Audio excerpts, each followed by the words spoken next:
Olá, ele já está ao vivo, me perguntou. Boa. Ainda não. Entrou. Galera, entrando aqui aos poucos. Juninho vai mandar o link para vocês aí no grupo já, para vocês irem entrando na live. Já começou aqui. Vou esperar os primeiros entrarem aí, vamos ver.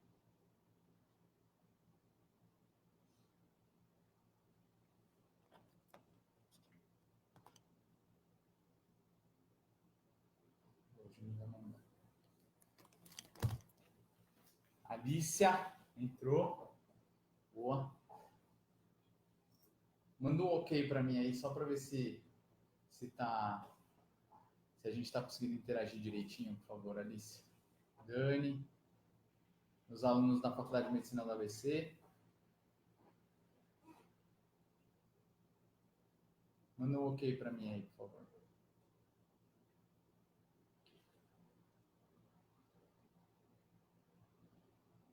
Boa, legal. O áudio tá bom? Vocês estão conseguindo me ouvir direitinho? Só para eu saber como é que estão indo as coisas aqui, se está tudo certo.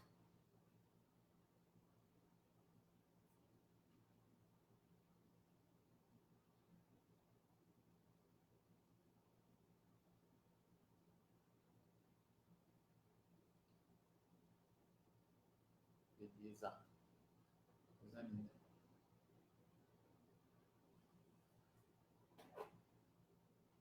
Esperar mais uma galera entrar aí, que o Júnior ainda vai mandar o link lá no grupo.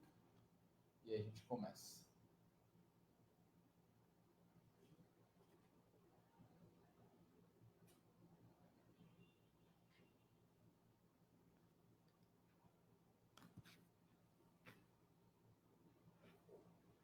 Silmarinha, que bom ver você aqui na faculdade.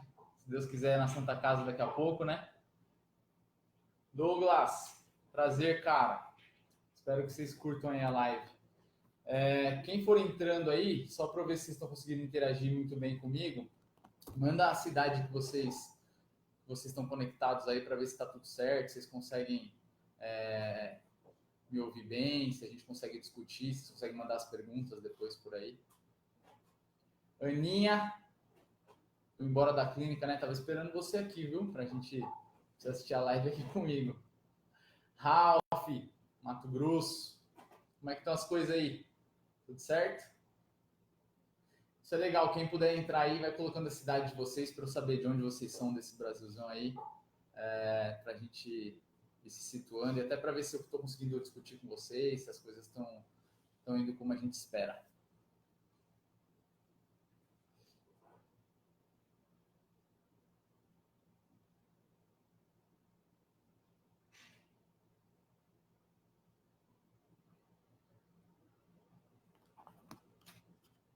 Boa.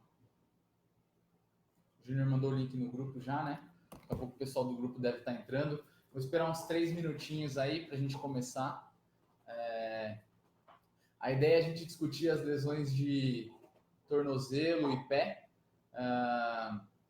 Eu recebi esse convite, né? O convite para essa live através do Everton, que é um dos parceiros aí da Fit Solutions, que está envolvido na Fit Solutions. O HFs é um grupo de estudos da Fit Solutions, então a ideia é que essas reuniões aconteçam mensalmente aí com vários professores renomados aí para que a gente consiga discutir bastante coisa e principalmente trocar, né, experiência clínica baseado em evidências científicas, mas mais do dia a dia, de como a gente consegue evoluir com os nossos pacientes e como que a gente pode abordar as lesões de tornozelo e pé, do membro inferior em geral. Então, espero que vocês aproveitem aí a live.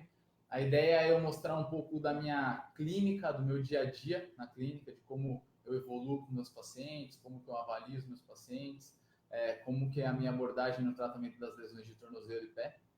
Então, eu vou começar descrevendo as principais lesões de tornozelo e pé, do dia a dia clínico, do meu dia a dia clínico, e vou evoluindo em cima disso, terminando com o tratamento, e à medida que vocês forem se interessando ou tendo um pouco mais de dúvidas com relação do dia a dia de vocês, eu espero que vocês me tragam para o dia a dia de vocês. O meu dia a dia clínico é muito relacionado à corrida, Então, em alguns momentos, provavelmente eu vou estar discutindo muitas coisas da corrida em geral.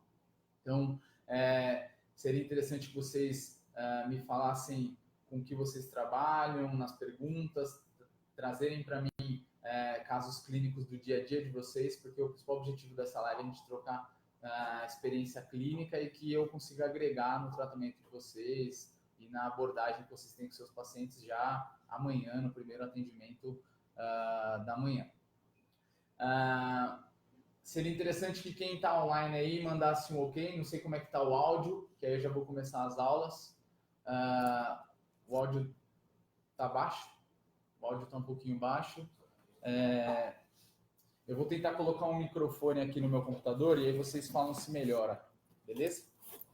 Tem algumas pessoas falando que o áudio está baixo aqui, e aí eu vou tentar colocar um microfone aqui no meu computador e vocês me falam se melhora a qualidade do áudio.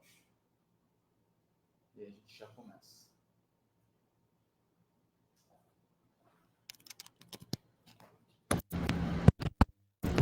Estão me ouvindo bem? Continuam me ouvindo? Melhor? Pior? Vamos ver aqui. Melhorou o áudio? Kellerman, boa noite, cara. Melhorou o áudio agora? Me avisa aí, por favor. Coloquei um microfone aqui. Estava tentando fazer sem o microfone. Aí agora não tenho certeza se melhorou. Boa, Ralf, valeu.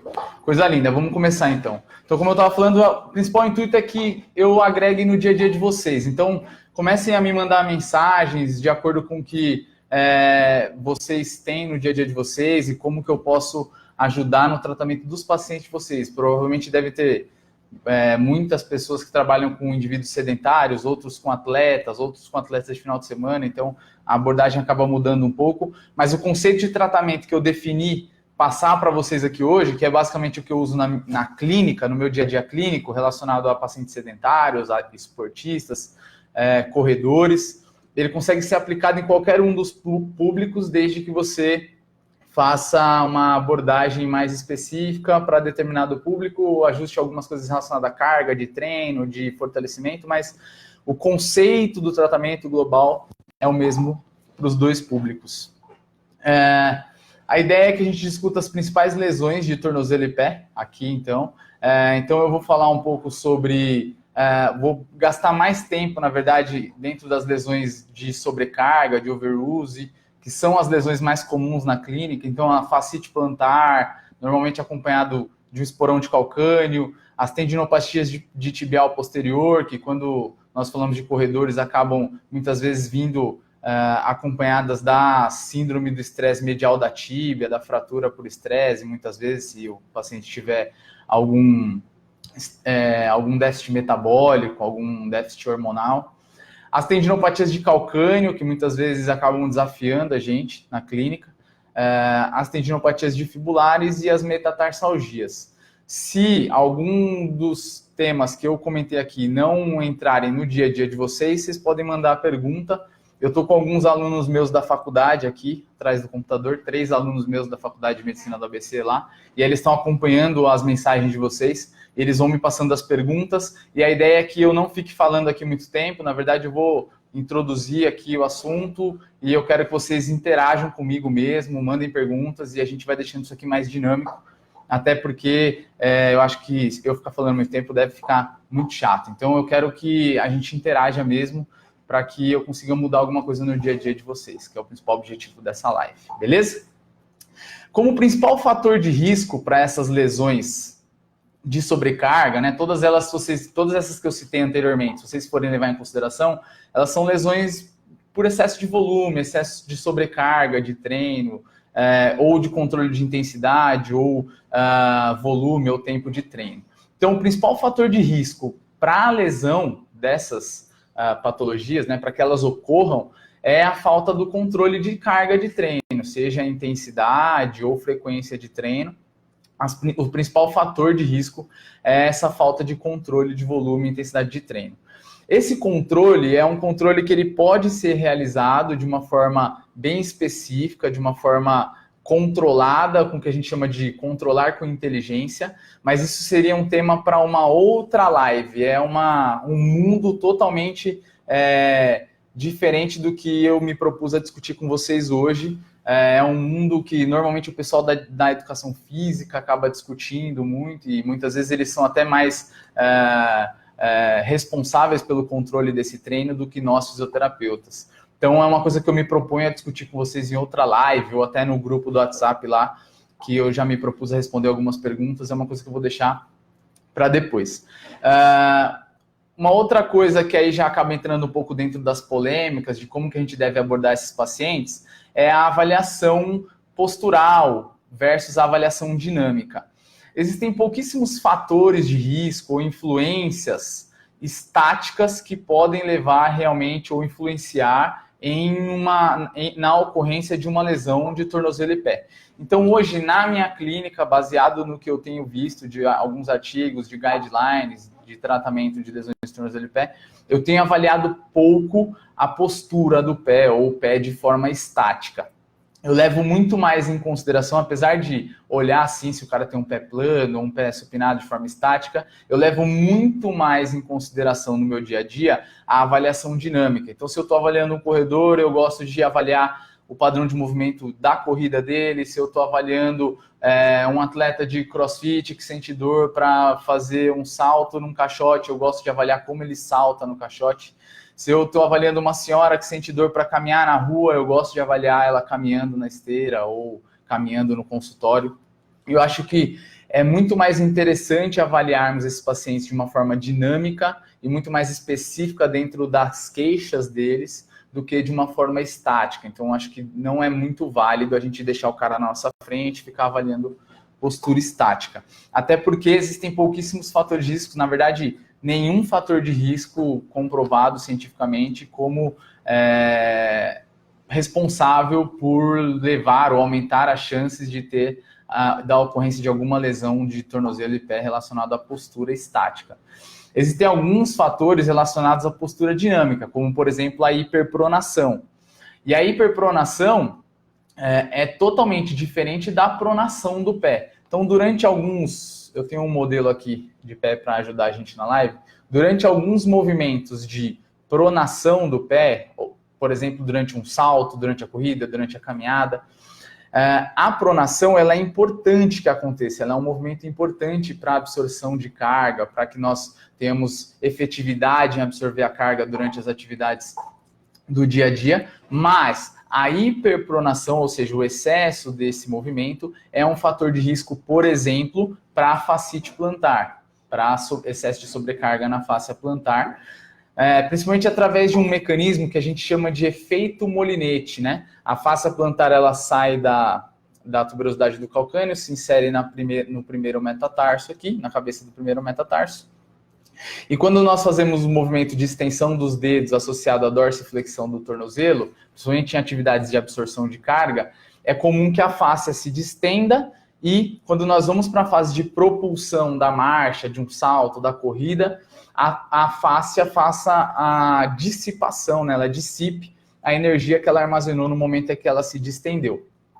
Então, se eu tenho um excesso de pronação, chamado de hiperpronação, eu tenho uma distensão maior da fáscia, uma sobrecarga maior da fáscia. Se eu tenho um indivíduo que tem uma alta capacidade de suportar carga, ou seja, uma grande capacidade muscular de suportar carga, de suportar esse excesso de movimento, provavelmente ele não vai ter problema nenhum relacionado a esse estresse na fáscia. Mas a partir do momento que o cara não tem uma capacidade muscular, um bom controle neuromuscular, uma boa capacidade de força muscular para suportar esse excesso de movimento, a fáscia plantar é quem vai suportar ou quem vai acabar tendo de ser a responsável por absorver essa carga, sendo que ele não tem uma absorção ativa efetiva. Eu vou ter um excesso de sobrecarga na fáscia plantar.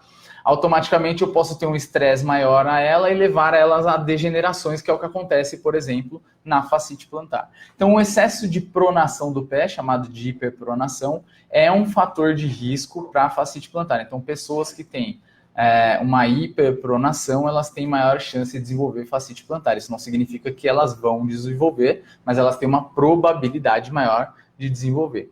Assim como indivíduos que não apresentam a pronação em atividades de absorção de carga, na absorção, na aterrissagem de um salto ou na chegada ao solo após uma absorção de carga na corrida.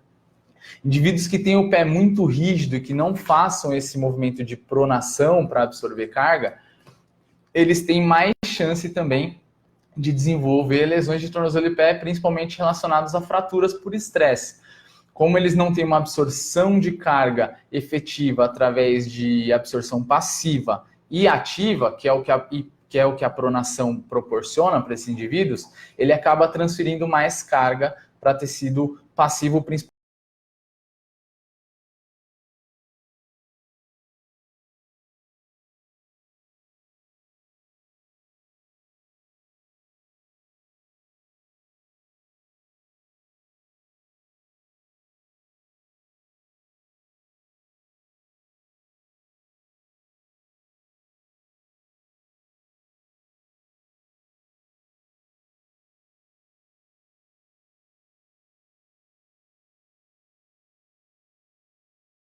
A rigidez do tornozelo, né? A falta de pronação durante atividades de absorção de carga. Além disso, o déficit de dorsiflexão do tornozelo, que nós avaliamos com o Lung Test, é um fator de risco também, principalmente para a fascite plantar e para a tendinopatia de calcâneo. Então, avaliar a dorsiflexão ativa durante os movimentos de absorção de carga desses indivíduos é importante que nós façamos, para que a gente tenha uma efetividade em identificar um fator de risco no momento inicial da avaliação. Então, se eles tiverem diminuição da dorsiflexão, normalmente menos do que 35 graus no goniômetro em cadeia cinética fechada no Lung Test, significa que esses indivíduos têm maior chance de ocorrência dessas lesões degenerativas, principalmente tendinopatia de calcâneo e fascite plantar. E aí é um paciente que vai se beneficiar normalmente de técnicas de mobilização, técnicas de ganho de mobilidade de tornozelo, que muitas vezes é importante em esportes de agachamento, por exemplo, crossfit, muitas vezes importante em atividades do dia a dia, como a marcha e a corrida. Então, é uma alteração também dinâmica, importante como um fator de risco.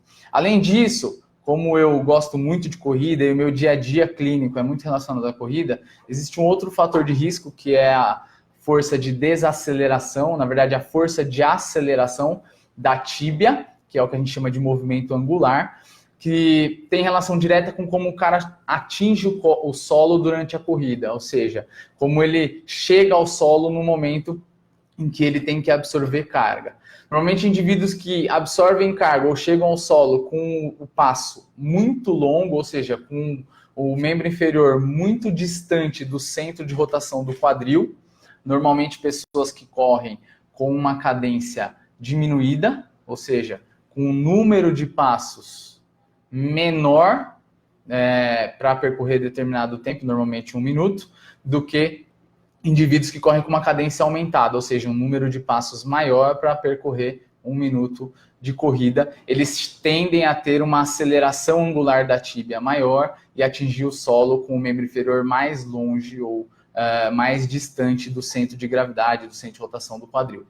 Isso é diferente da força de reação do solo, que é aquela força de impactação de chegada ao solo, que não é um fator de risco para lesões de tornozelo e pé. Essa força de aceleração angular da tíbia é um fator de risco para lesões de fratura por estresse, para as tendinopatias de tornozelo, mas principalmente para as fraturas por estresse, de acordo com algumas evidências científicas. Então, uma forma de abordar esses indivíduos pode ser modulando a cadência, modulando como ele absorve carga no membro inferior, ou algumas vezes modulando um pouco o padrão de pisado, ou como que ele vai atingir o solo no primeiro momento. Além disso, existe um mito, né? Uma discussão muito grande em cima dos calçados. Será que o tênis é importante para como um fator de risco para lesões? Será que um tênis errado em algum momento pode levar o indivíduo a desenvolver alguma lesão ou em algum momento pode ser um fator de risco para aumentar as suas taxas de lesão? E não existe evidência científica, não existe nenhuma evidência de que algum tipo de calçado seja responsável por maiores chances de lesão ou não. O que existe com relação aos calçados é que determinados tipos de calçado, eles são responsáveis por absorção de carga em articulações diferentes e mudam a ativação muscular de acordo com o seu padrão. Mas isso não significa que, por exemplo, utilizar um tênis que tenha um drop menor ou menos amortecimento, ou que seja mais próximo de um tênis minimalista, faça com que o indivíduo tenha mais chances de desenvolver lesões no tornozelo e pé pelo fato de aumentar a ativação dos músculos da panturrilha ou dos músculos que atuam no tornozelo e no pé. Diferente do momento em que ele já apresenta uma lesão, e aí talvez essa informação seja relevante se você quiser poupar o tornozelo, o pé, a ação muscular naquele momento ou naquela atividade que você se propôs a ajudar esse paciente. Mas não existe evidência científica de que o tênis de R$ 1.500, que tem amortecimento a gel, ou amortecimento a ar, ou amortecimento da NASA, que seja, responsável por proteção articular, e o tênis de R$ 100 que você comprou do lado da Santa Casa aqui, vai ser um tênis que não vai ter efetividade de absorção de carga e vai levar o indivíduo a maiores chances de lesão. O que vai acontecer são essas diferentes ativações musculares durante atividades específicas, mas isso não significa que você expõe uma articulação a maior risco ou não.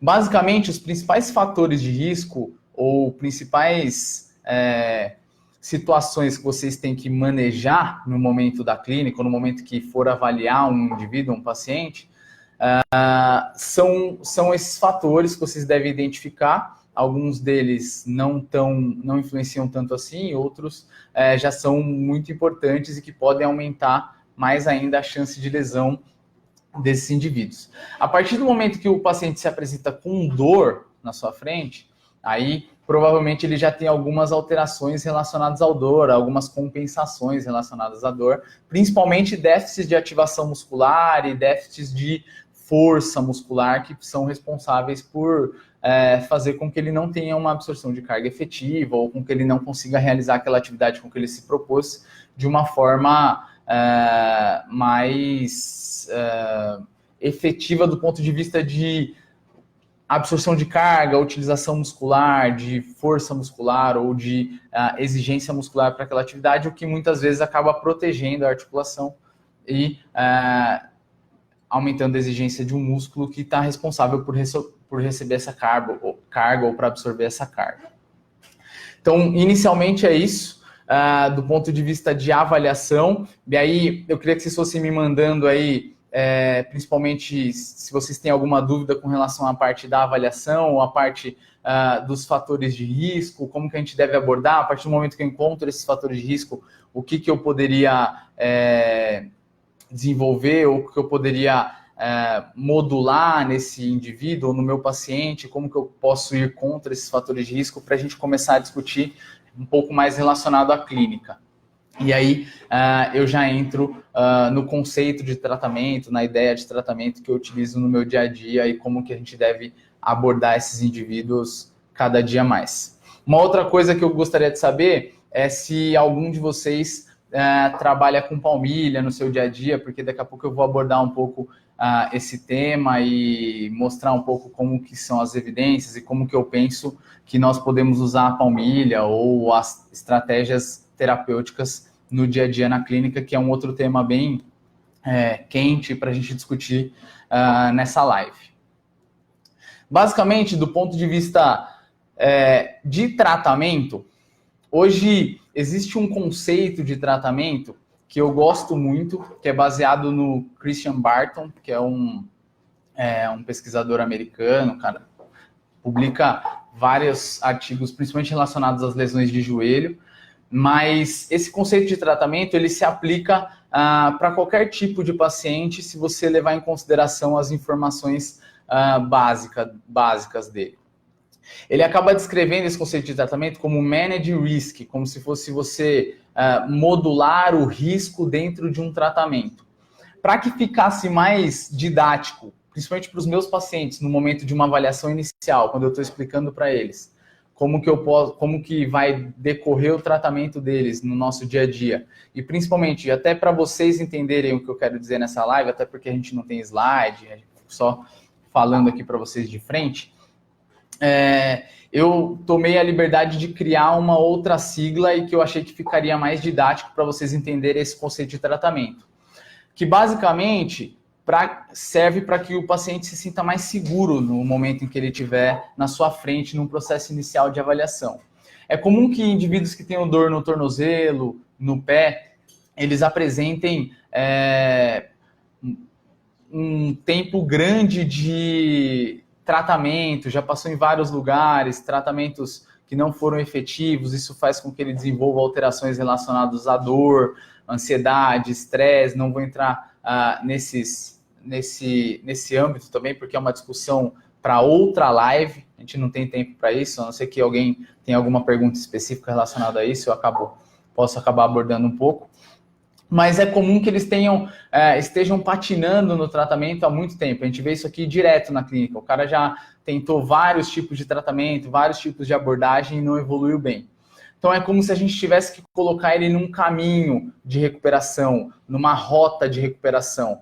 E essa sigla ou esse conceito de tratamento, se ele for dividido na palavra rota, ou seja, para você colocar o paciente num caminho de recuperação, numa rota de efetividade de recuperação, nós teríamos como as siglas R inicialmente como reduzir a carga, ou seja, todo indivíduo que tem uma lesão, principalmente essas lesões que eu comentei no início, que eram as que eu ia mais abordar aqui, as lesões relacionadas ao overuse, o principal fator de risco é falta de controle de estímulo, intensidade, volume de treino.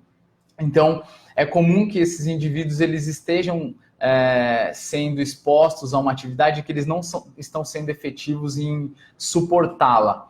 Então, é importante que vocês reduzam essa demanda, que seja um atleta, por exemplo, um corredor, em que ele está correndo um volume de treino semanal maior do que ele suporta e ele está cada vez mais desenvolvendo alterações degenerativas, seja na fáscia, no tendão do tibial posterior ou no tendão calcâneo, ou um indivíduo que seja sedentário ou que esteja sentindo dor, por exemplo, para caminhar até a padaria ou para caminhar até a praça próximo da casa dele, ou que esteja sentindo dor para subir e descer a escada em algum momento.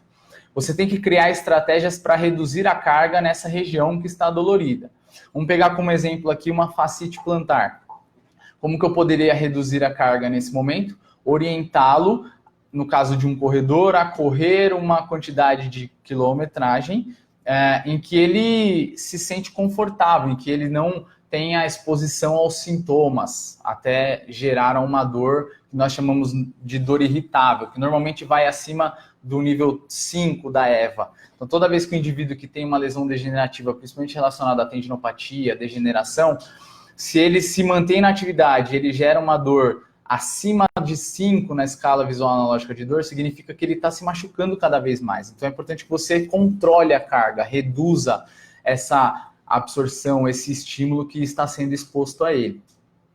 Além disso, se a gente for para a segunda letra ali do rota, o O, significa otimizar a capacidade de absorção de carga. O que isso significa? Cinesioterapia. Se você encontra um déficit de dorsiflexão em algum indivíduo, num paciente seu, você vai ter que abordá-lo ou com técnicas de terapia manual, técnicas de ganho de mobilidade e dorsiflexão de tornozelo, cinesioterapia. E principalmente, aumentar as capacidades de suporte de carga desses indivíduos do ponto de vista de controle neuromuscular e capacidade de força muscular, capacidade de geração de força e de suporte de força através do músculo. Isso é cinesioterapia básica, que a gente aprende lá no 3º ano da faculdade e que, na verdade, é o que resolve o problema de qualquer paciente. É o que resolve realmente o problema de um indivíduo que tem uma lesão dessa. as técnicas de terapia manual, técnicas de recursos de eletrotermofototerapia, liberação miofascial, mobilização, são técnicas que são muito boas, muitas vezes, para alívio da dor, para modular sintomas, mas vocês não resolvem o problema de ninguém através do uso dessas técnicas. Então, é importante que a gente saiba fazer um bom exercício, o fortalecimento de panturrilha é importante demais, sólio é importante demais nesses pacientes, fortalecimento do que a gente chama de foot core, ou dos músculos que são responsáveis pelo core do pé, pela estabilização do pé, os músculos intrínsecos do pé, e assim como os músculos do membro inferior como um todo, quadríceps, glúteo, isquiotibiais, que são músculos importantes em absorção de carga, em atividades do dia a dia, atividades de vida diária desses pacientes, é importante que vocês abordem. Isso significa otimizar a capacidade de suporte de carga, ou seja, fazer com que ele se adapte, com que ele fique cada vez mais capaz de suportar as atividades que ele se propôs no dia a dia. Além disso, a outra letra do ROTA, que seria o T, significa transferir carga. O que isso significa? A partir do momento em que eu tenho uma lesão numa região, por exemplo, a fascite plantar, que eu dei o exemplo no início da aula para vocês. A partir do momento que eu tenho uma degeneração na fáscia, uma dor na fáscia plantar em atividades de absorção de carga, por exemplo, correr, caminhar, subir e descer escadas, eu consigo transferir a carga, ou seja, poupar essa região de ter que absorver tanta carga durante esses movimentos? Sim. Por exemplo, na corrida eu posso fazer o uso de um arco medial, um arco longitudinal medial e uma palmilha, por exemplo, um arco como esse, na região medial do pé. Se eu tenho um arco longitudinal medial, eu vou evitar com que ocorra tanta pronação do pé, ou com que eu controle um pouco a pronação do pé, o que faz com que eu tenha menor exigência na fáscia plantar, menor exigência nessa região para absorver carga, e aí, a partir desse momento, eu consigo transferir carga. E por que não mudar carga não, ou por que não é sumir com a carga? Porque a partir do momento que você modula a carga, você tem que ter a consciência que essa carga não vai sumir, ela vai apenas ser transferida para outra região. Então, a partir do momento que eu coloco um arco medial numa palmilha, eu tenho que ter a consciência que eu estou jogando um pouco mais de carga para a região lateral do pé desse indivíduo. E ele precisa estar preparado para suportar essa carga. Por isso que muitas vezes isso precisa ser feito de uma forma gradual.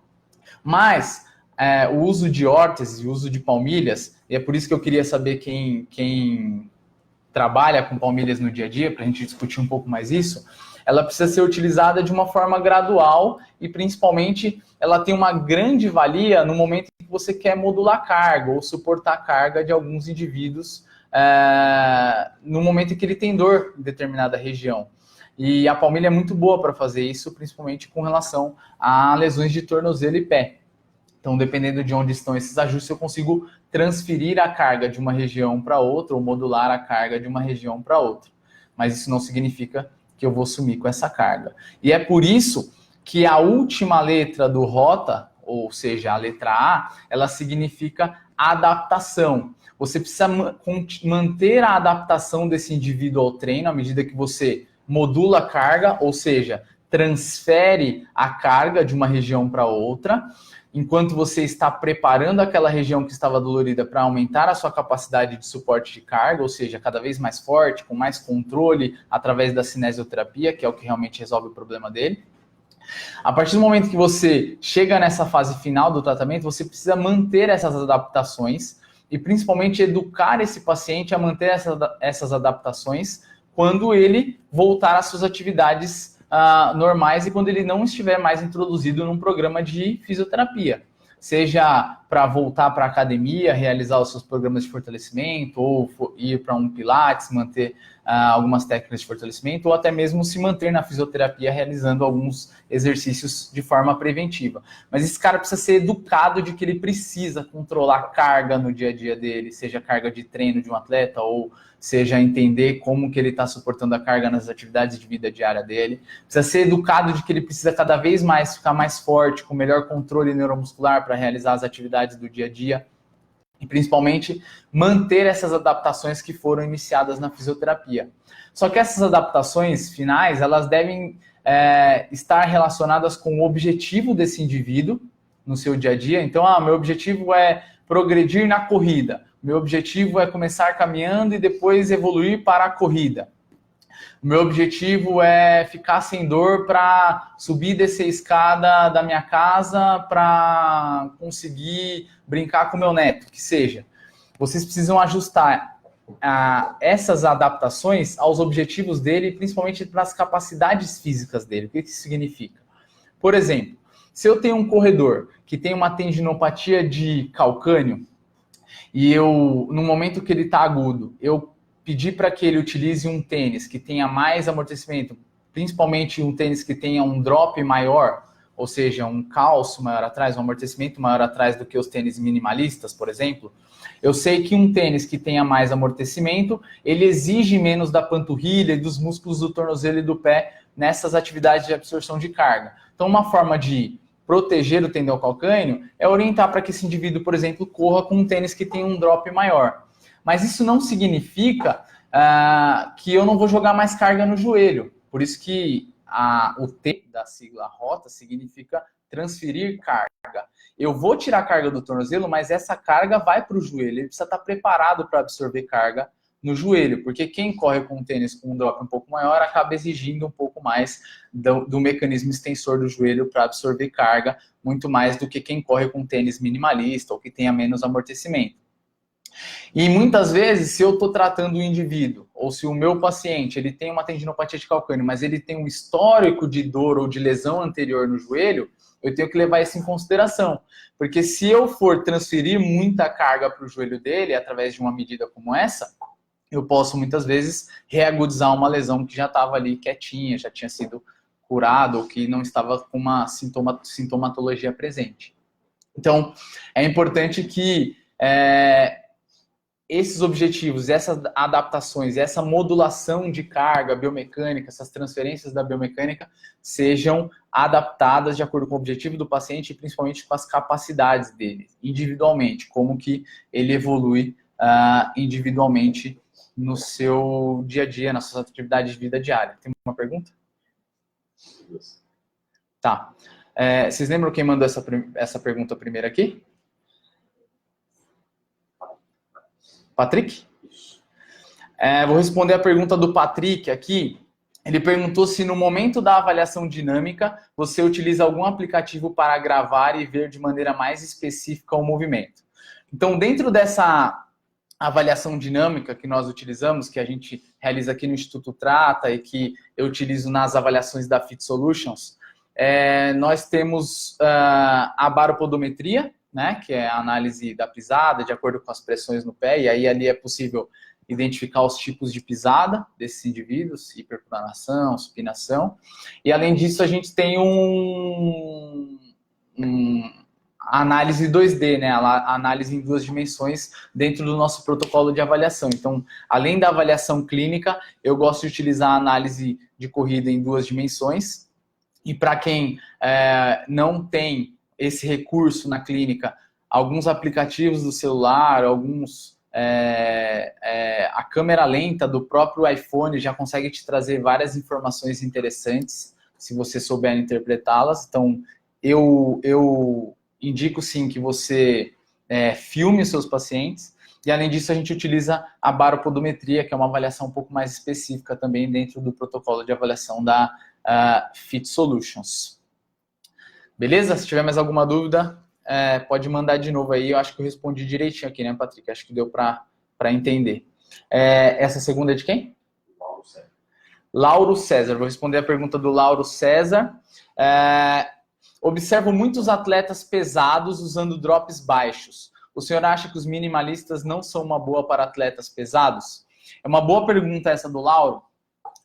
Existem alguns artigos que eles descrevem essa transição, né, do padrão de corrida de tênis mais altos. Então, normalmente, o corredor amador ele tende a iniciar com um tênis que tem um drop mais alto, porque normalmente ele sente que é um pouco mais confortável, apesar de ser responsável por fazer com que sejam aumentadas as taxas de absorção passiva nesses atletas. Eles acabam sentindo que tem um pouco mais de conforto, eles têm mais, um pouquinho menos de medo de atingir o solo, de aterrissar durante as atividades de absorção de carga.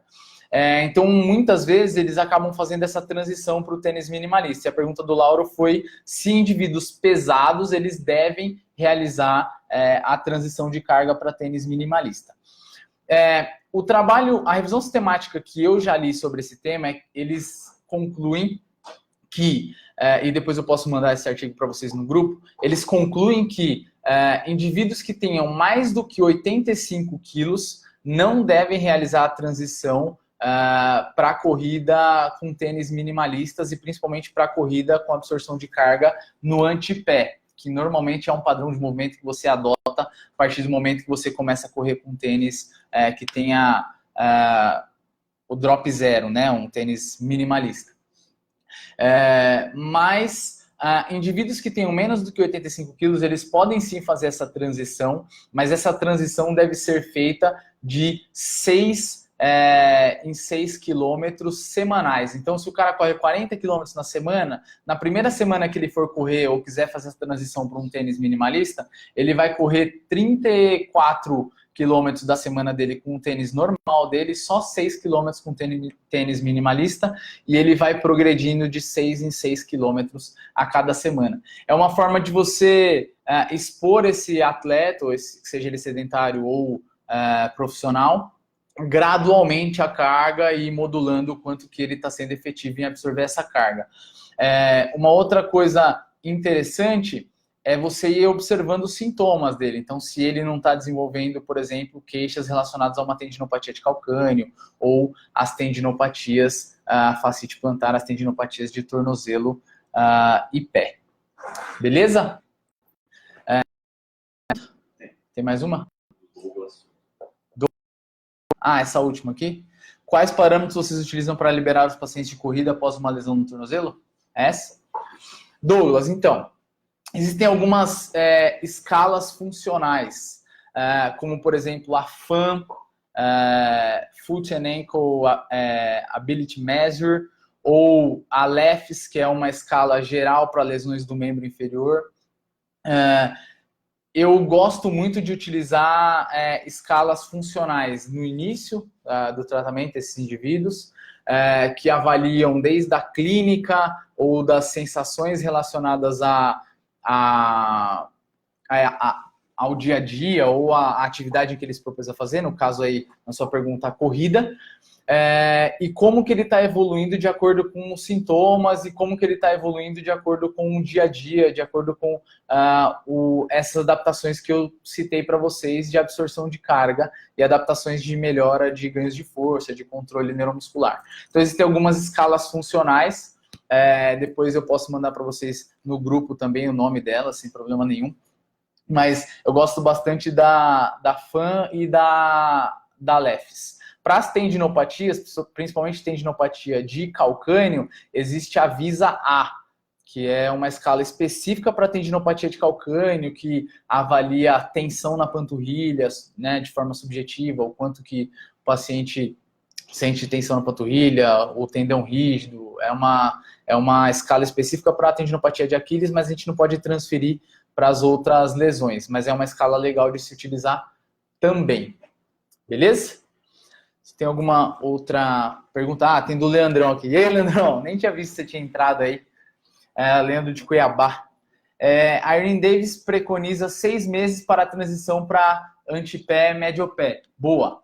A Davis, e eu fiz o curso dela quando ela veio aqui para São Paulo, em Campinas, ela preconiza e ela defende, né, a transição de corrida do retropé para médio-pé e antepé. E ela faz isso de uma forma bem gradual, e eu acho que se o objetivo for realmente fazer essa transição, o que muitas vezes eu não acho interessante, eu acho que muitas vezes pode até ser interessante para você modular a carga, ou seja, um cara que tem tendinopatia de calcâneo, não é tão interessante correr no antepé, então você pode treinar um pouco naquele momento que ele está sentindo dor para tentar evitar um pouco essa aterrissagem no antepé, mas isso é muito difícil de fazer porque exige aprendizagem motora, e a aprendizagem motora demora muito tempo para ficar automatizada no cérebro. É como se você tivesse que ensinar esse cara a correr de novo. E é por isso que ela preconiza 6 meses para a transição do médio para médio pé ou antepé para quem corre com o retropé. Porque é como se você tivesse que ensinar esse cara a treinar de novo, principalmente a absorver carga no tornozelo e do pé de novo.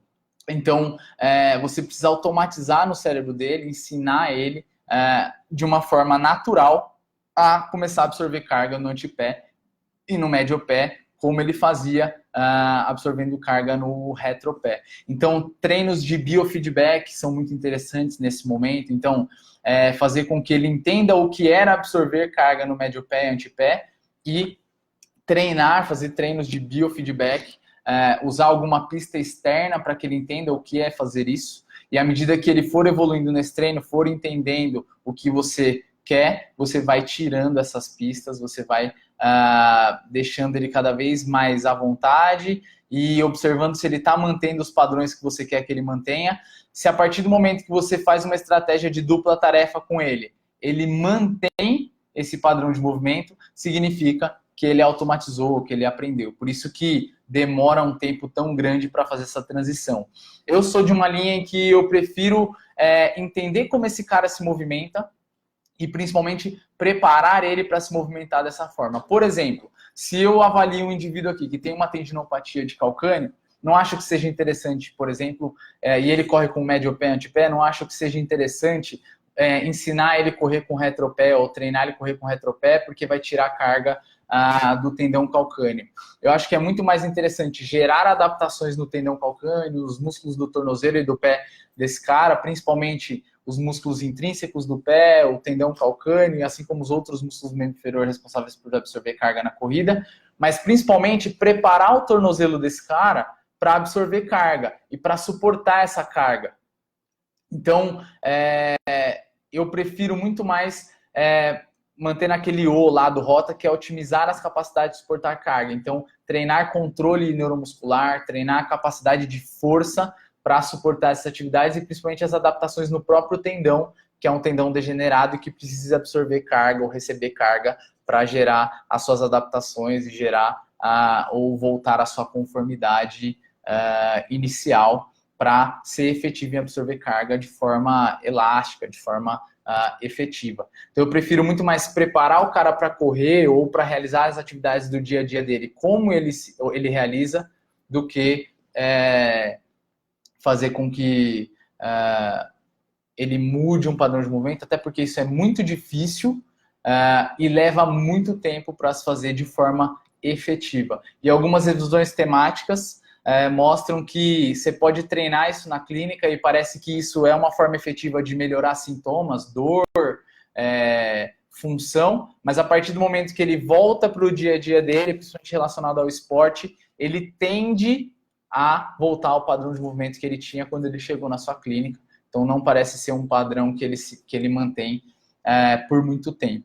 Então eu prefiro muito mais trabalhar as capacidades físicas desse indivíduo, de adaptações ao treino, de evolução gradual ao treino, do que tentar corrigir como ele corre ou tentar encontrar uma corrida perfeita ou um padrão de movimento perfeito, até porque a gente nem sabe qual é o padrão de movimento perfeito que a gente tem que buscar ou se realmente isso existe, assim como a gente não sabe se existe o calçado perfeito ou qual é a melhor forma de se correr. Beleza? Deixa eu ver se tinha mais alguma coisa aqui que eu tinha que discutir com vocês. Tem mais alguma pergunta aí? Tá tranquilo? Boa. Vamos ver aqui se tinha mais alguma coisa. É isso. Então é o seguinte, galera. Quem tiver alguma pergunta ou quem assistir esse vídeo depois, eu vou responder as perguntas de vocês no grupo que o Júnior criou, da live. Vou gravar alguns vídeos respondendo as perguntas. Sei que muita gente ainda está trabalhando, muita gente ainda atende esse horário. Então, quem tiver mais dúvidas, pode mandar as perguntas lá no grupo. Eu vou discutindo com vocês, vou tentar ajudar vocês um pouquinho no dia a dia de vocês aí. Queria agradecer os alunos meus da faculdade que vieram aqui me ajudar na live. Vem aqui para vocês aparecerem no vídeo. Vem, sem vergonha. Pode vir. Então eu quero agradecer aqui o Douglas. Vem, Dani. Douglas, abaixa aí. O Douglas, da Faculdade de Medicina da ABC, a Alicia, meus alunos da faculdade que fazem parte da Liga de Ortopedia, Fisioterapia Esportiva. Aparece aí, Dani. Tá com vergonha? A Dani, aê. Queria agradecer aí a presença deles, a ajuda, agradecer a atenção de vocês. Foi um prazer estar com vocês aí. Primeira live que eu faço no Facebook, então estou pegando o jeito ainda. Se vocês tiverem alguma dúvida, estou à disposição de vocês no grupo. Foi muito bom discutir um pouco do meu dia a dia com vocês aí. Espero que eu consiga ajudar o dia a dia clínico de vocês e que a gente evolua cada vez mais. Fisioterapia precisa de discussões como essa e de pessoas que querem estudar e evoluir cada dia mais. E é isso que a gente tem tentado fazer aí com o GAEFES. O Everton, parabéns aí pelo GAEFES, pela Fit Solutions. Então, obrigado pelo convite. Espero que a gente se encontre mais vezes aí. Vai ser um prazer. Quem tiver interesse nesses protocolos, eu tenho curso online com a Cefisa também. Daqui a pouco deve estar saindo do forno aí. E aí a gente mostra tudo na prática, mostra tudo no dia a dia, para que vocês consigam ter mais uma vivência prática do que eu faço e não só teórica, como a gente fez hoje. Beleza? Um abraço, até mais. Foi um prazer. Obrigado pela atenção de vocês. Espero que a gente tenha muitas outras oportunidades como essa. Valeu, um abraço.